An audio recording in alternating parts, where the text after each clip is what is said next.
Vous écoutez le podcast Devenir écrivain, épisode 141.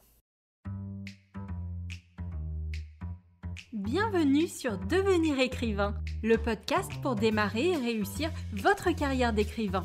Et maintenant, retrouvez votre animateur Dimitri Poloski, fondateur des éditions de L'Homme sans nom et formateur.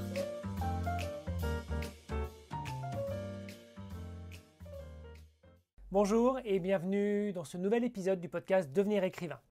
Pour celles et ceux qui ne me connaissent pas encore, je suis Dimitri Pavlovski, créateur des éditions de L'Homme sans nom et cofondateur de l'ICAR, l'Institut des carrières littéraires. J'ai le plaisir aujourd'hui de venir vous parler d'un nouveau roman, après vous avoir présenté Le Nouveau de Keigo Higashino et Le Sang des Princes de Romain Delplanque. En préambule, un petit rappel de ce en quoi consiste ce format. Je vais tout simplement prendre un roman et vous en parler de deux manières, sous un angle de présentation qui va être entremêlé de critiques littéraires, et sous un angle où je vais m'attarder autour de quelques points bien spécifiques qui vont être intéressants sous un prisme d'auteur ou d'autrice qui veut chercher de l'inspiration et des éléments utiles en matière d'écriture. Donc, après un roman policier et un texte de fantaisie, je vais aborder aujourd'hui un roman de littérature générale, de la littérature dite littérature blanche, avec le premier roman d'un auteur américain, Stephen Markley, et ce roman s'appelle Ohio. C'est un premier roman qui a attiré pratiquement tous les suffrages à lui, notamment de ce côté-ci de l'Atlantique, avec notamment le Grand Prix de littérature américaine en 2020. Côté États-Unis, il a emporté l'adhésion d'un bon nombre de critiques, et le roman est en cours d'adaptation audiovisuelle. Notons cependant que Markley avait déjà écrit auparavant deux textes de non-fiction, notamment Publish This Book, soit littéralement publier ce livre. Il a également travaillé dans la foulée d'Ohio sur la série télé Only Murders in the Building. Un seul roman donc, mais pas pour autant un outsider sorti de nulle part, c'est quelque chose qu'il faut bien noter. Et donc, Ohio, de quoi ça parle ? Eh bien, et c'est là l'une de ses grandes forces, ça parle de plein de choses. Ça parle de l'Amérique post-11 septembre, donc ça parle de politique, ça parle de guerre, ça parle de l'adolescence dans les petites bourgades américaines, des années lycée, qui posent les fondations de qui on va devenir, mais qui sont aussi les creusettes de rêves que la réalité va bien souvent venir écraser. Ça parle du Midwest et de ses spécificités, mais ce faisant, ça parle de toute l'Amérique, et même ça parle simplement de l'humanité, surtout de ses faiblesses et de ses abandons. Ça parle de cruauté, au singulier comme au pluriel, de sexualité, d'incompréhension, de la guerre et de ses horreurs, et de comment se construire, ou du moins essayer de se construire, sur ce qui est les ruines encore fumantes du rêve américain. Un programme extrêmement riche, extrêmement dense, qui semble clairement compliqué à faire tenir en un unique roman, même avec un texte de plus de 500 pages bien rempli et somme toute bien dense. Mais Markley réussit à assumer ce pari avec beaucoup de talent, une pointe de roublardise, mais surtout une maîtrise narrative et technique assez remarquable. Il va parvenir à mettre cela en place grâce à l'approche de son prologue. Dans la petite ville imaginaire de New Canaan, on suit les funérailles qui vont rendre hommage à Rick Brickland, un enfant du cru qui s'était engagé dans l'armée et qui est décédé en Irak. Et partant de ce point de départ, le roman va dérouler en substance l'avant et l'après de cet événement, par le prisme de 4 personnages centraux qui ont côtoyé Rick durant leurs années lycée. Markley met en place sa narration autour de ces 4 personnages au sein de 4 grandes parties de son livre, et fait tenir en substance son action autour d'une seule et unique nuit, durant laquelle les personnages, maintenant adultes, vont se croiser. On a Bill Ashcraft, un ancien activiste humanitaire devenu toxicomane, Stacy Moore, qui est là pour rencontrer la mère de son ex-petite amie, Lisa Ann, jeune fille partie à l'autre bout du monde et quasiment disparue depuis le lycée. Mais Stacy est également là pour régler ses comptes avec son frère qui n'a jamais accepté son homosexualité. Un frère extrêmement religieux, et on peut de fait rajouter le thème de la religion dans les thèmes abordés par Markley. En autre personnage, on a Danny Ton, un jeune vétéran qui a perdu un œil en Irak et qui ne sait plus par quel bout se raccrocher à la vie. Et enfin Tina Ross, une jeune femme hantée par le souvenir de son grand amour de lycée. 4 personnages et 4 parties du récit donc, à peu près de tailles égales et qui peuvent évoquer des courtes novellas au final. Mais on a aussi une unité de lieu, New Canaan et ses environs donc, et une fausse unité de temps.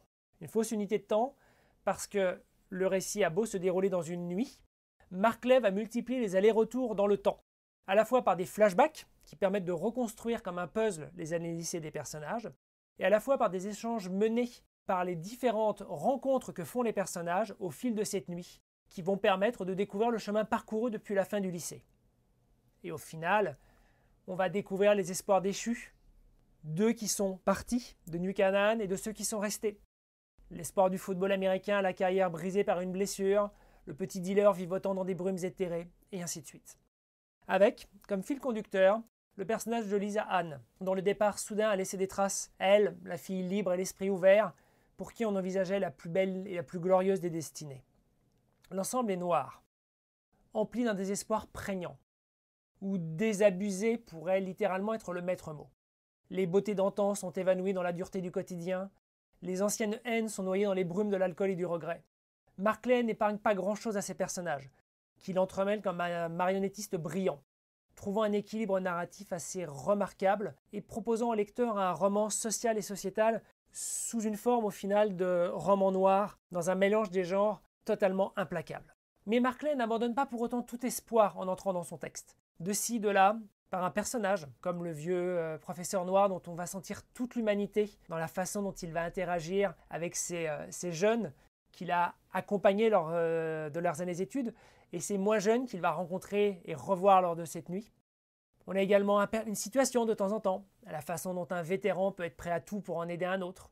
Et par ces éléments-là, Marclay amène une touche d'espoir, rappelant tout à la fois que le monde n'est pas complètement perdu, mais en profitant aussi, via un contraste saisissant, à glacer encore plus le sang lorsqu'on va assister, dans une sidération presque douloureuse, à toute l'horreur qui va pouvoir suivre dans le récit, notamment dans une résolution d'autant plus marquante, et je ne vous divulgacherai pas ce en quoi elle consiste, je vais juste vous dire donc qu'elle est marquante, parce que sa noirceur est tout autant spectaculaire que banale à la fois, dans un entremêlement qui est surprenant et obsédant.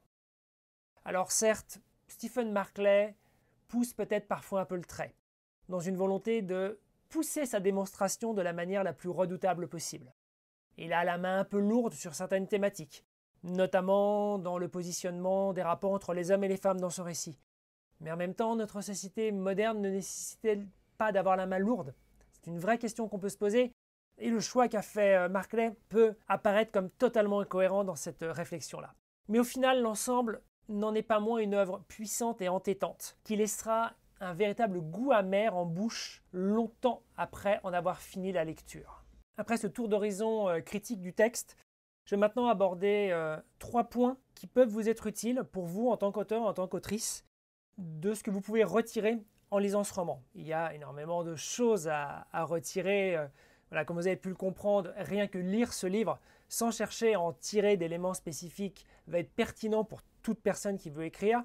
Mais voilà, moi je vais me concentrer sur 3 conseils qui vont pouvoir vous aider et vous donner des points de référence intéressants pour vos projets d'écriture. Attention ici, je vais rentrer parfois un petit peu plus dans le détail de l'intrigue, de la façon dont le roman peut être construit également, qu'est-ce qu'il va raconter. Donc je fais attention à ne pas dévoiler des éléments vraiment clés de l'histoire, mais pour celles et ceux qui veulent vraiment découvrir Ohio de manière la plus pure possible, je vous recommande d'écouter ces 3 conseils après avoir lu le texte. Et après, si vous n'avez pas peur des micro-spoils, vous pouvez y aller parce que je fais toujours attention à ne pas avoir la main trop lourde. Donc, premier point, c'est qu'Ohio est un modèle en matière de construction. Le prologue et l'épilogue sont construits l'un et l'autre autour de 2 personnages qui sont absents physiquement de la nuit durant laquelle vont se nouer tous les événements du récit. 2 personnages, pour autant, dont l'impact est central et transversal, à la fois sur les événements du passé, ceux qu'on va découvrir dans les flashbacks, ceux qui racontent les années lycée, et à la fois sur les événements du présent qui vont se dérouler au cours de la nuit et amener à la résolution du récit. C'est une vraie merveille de structure qui vient totalement encadrer ce qu'on va découvrir à la lecture. Et ensuite, on va assister à ces 4 parties qui sont chacune centrées autour d'un personnage et pour autant, elles vont s'entrecroiser et elles vont permettre de raconter à la fois les 4 histoires individuelles. Donc chaque personnage, on va suivre son destin, à la fois son passé et au cours de cette nuit. Donc on a sa trame narrative qu'on va suivre de bout en bout.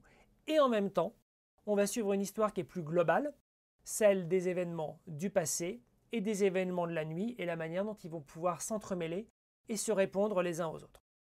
c'est une construction millimétrée qui a nécessité de Marclay un travail de fourmi pour construire son histoire de manière déjà cohérente, mais également en évitant au maximum les redondances, les scènes qui pouvaient être amenées à trop se chevaucher, voire encore pire, à se raconter encore et encore, à chaque fois par un nouveau personnage. C'est une maîtrise qui est vraiment remarquable et je peux l'affirmer quasiment sans aucun doute, ça nécessitait un énorme travail d'organisation et de préparation du travail. Le second point que je vais évoquer va pouvoir vous sembler peut-être un petit peu paradoxal. En effet, j'ai évoqué juste à l'instant le fait que Marclay veillait à éviter de raconter encore et encore les mêmes scènes. Mais ce n'est pas pour autant qu'il ne le fait jamais dans son roman, et que ce n'est pas un point que je vais à l'instant mettre en avant. L'exemple que je vais vous prendre va essentiellement tourner autour d'une scène bien spécifique. Et c'est une scène qui va permettre à son auteur de mettre en scène le concept de point de vue. C'est une même scène des années lycée.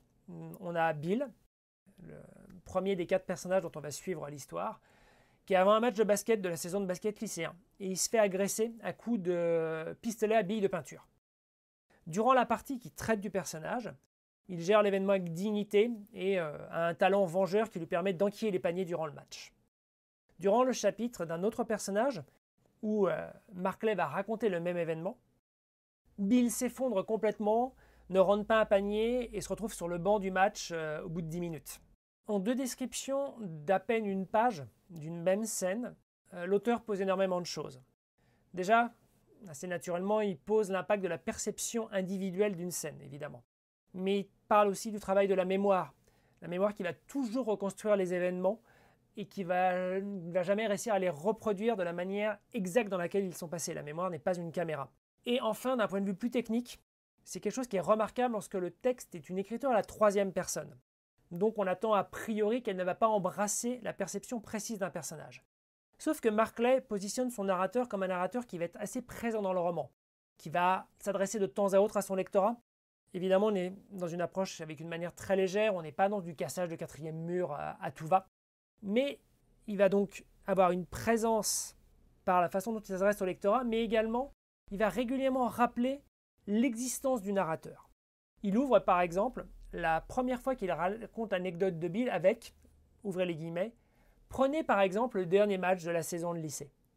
Voilà, avec ce vouvoiement qui s'adresse au lectorat et qui rappelle que le narrateur n'est pas juste une voix froide et complètement déconnectée du récit, mais qu'elle en fait un minimum partie. Et par ce biais, il vient colorer sa narration en accompagnant ses personnages, indiquant de manière subtile au lectorat que rien de ce qui a été raconté, puisqu'on a la seconde scène, et c'est ça qui est vraiment astucieux, qui est plutôt vers la fin du récit, donc ça va venir colorer toute la perception qu'on a eue de ce qu'on a lu en amont, et donc rien de ce qui a été raconté ne peut être fiable à 100% et de manière absolue. Enfin, pour conclure avec les conseils, c'est plus une généralité qui est une vérité au niveau de l'écriture. Stephen Marclay, aussi talentueux puisse-t-il être, est un auteur qui a été formé. Il a fait le Iowa Writers Workshop, le programme d'écriture créative de l'Université de l'Iowa, un programme extrêmement réputé. Et j'évoque ce point pour vous rappeler que même si on peut arriver à d'excellents résultats sans nécessairement suivre des années d'université spécialisées dans l'écriture n'en reste pas moins un métier pour lequel on peut se former. Et je dirais même qu'il faut avoir en tête, quand on veut écrire, de toujours progresser, de toujours apprendre de nouvelles choses, que ce soit en matière de technique d'écriture, en technique stylistique, en technique narrative, et ainsi de suite. Voilà pour cette chronique et ses conseils littéraires autour d'Ohio de Stephen Marclay, un roman que je vous recommande extrêmement chaudement. J'espère que cette critique vous aura inspiré et que ces conseils vous seront utiles. Pour celles et ceux d'entre vous qui veulent aller plus loin et concrétiser leur projet d'écriture dans les meilleures conditions, pour celles et ceux qui veulent se professionnaliser, en substance faire comme Stephen Marclay, n'hésitez pas à vous inscrire sur la liste d'attente pour la prochaine session de la formation Devenir écrivain proposée par l'ICAR. l'ICAR, licars.fr/programme. Ainsi, vous serez tenu au courant avant tout le monde des prochaines mises à jour, mais vous pourrez aussi bénéficier des bonus que nous proposons en cas d'inscription. Vous serez accompagné par toute notre équipe professionnelle autour de votre projet, ainsi que des techniques d'écriture et de narration. Le but sera de vous permettre d'obtenir toutes les armes afin que vous puissiez vous aussi construire, comme Stephen Marclay, des romans à l'impressionnante construction et aux personnages les plus réussis possibles. D'ici là, je vous donne rendez-vous bientôt pour une prochaine critique littéraire ou une prochaine interview d'auteur ou d'autrice. Au revoir. Si tu veux apprendre à écrire un roman de qualité professionnelle et séduire les éditeurs, si tu veux qu'une équipe complète de professionnels t'accompagne dans ce projet, tu dois rejoindre Devenir écrivain, projet best-seller. C'est la formation la plus complète et individualisée pour t'aider à concrétiser ton rêve d'écriture. Inscris-toi sur licar.fr/formation, licares.fr/formation pour avoir toutes les informations. Beaucoup de nos anciens stagiaires réalisent actuellement leur rôle d'être écrivain professionnel, alors toi aussi,